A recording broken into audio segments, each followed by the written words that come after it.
Hi friends. ഇപ്പം നാട്ടിൽ എവിടെ നോക്കിയാലും നമുക്ക് കുറേ ബാനറുകൾ, പോസ്റ്ററുകൾ, അതേപോലെ പാരടിപ്പാട്ടുകളൊക്കെ ആയിട്ട് തെരഞ്ഞെടുപ്പ് ചൂടിലിങ്ങനെ നിൽക്കുകയാണ്. വരുന്ന ദിവസങ്ങളിൽ നമുക്ക് നടക്കാൻ പോകുന്നത് തദ്ദേശ തെരഞ്ഞെടുപ്പുകളാണ്.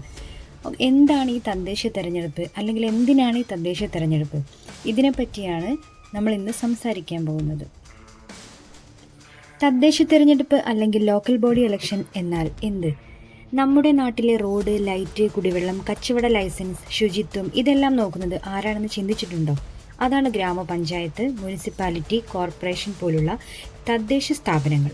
ഇവിടുത്തെ പ്രതിനിധികളെ തിരഞ്ഞെടുക്കുന്നതാണ് തദ്ദേശ തിരഞ്ഞെടുപ്പ്. ആരെയാണ് ഇവിടെ തിരഞ്ഞെടുക്കുന്നത്? Ward members, councillor, chairman, mayor. നമ്മുടെ വാർഡിനെയും പഞ്ചായത്തിനെയും റെപ്രസെൻറ്റ് ചെയ്യുന്ന ആളുകളെയാണ് ഇവിടെ തിരഞ്ഞെടുക്കുന്നത്. ഇവരുടെ ജോലി എന്തൊക്കെയാണ്? സത്യത്തിൽ നമുക്ക് ദിവസേന ഏറ്റവും ആവശ്യമുള്ള കാര്യങ്ങളാണ് ഇവർ കൈകാര്യം ചെയ്യുന്നത്. റോഡുകളും ഡ്രൈനേജുകളും, street light and water supply, പ്രാഥമിക ആരോഗ്യ കേന്ദ്രങ്ങൾ, ശുചിത്വം, കച്ചവട ലൈസൻസുകൾ, നാട്ടിലെ ചെറുതും വലുതുമായ വികസന പദ്ധതികൾ. അതായത് നമ്മുടെ നാട്ടിലെ കാര്യങ്ങൾ ശരിയാക്കാൻ നേരിട്ടുള്ള അധികാരം ഇവർക്കാണ്. എന്തുകൊണ്ട് തദ്ദേശ തിരഞ്ഞെടുപ്പ് ഇത്രയും പ്രാധാന്യമർഹിക്കുന്നു?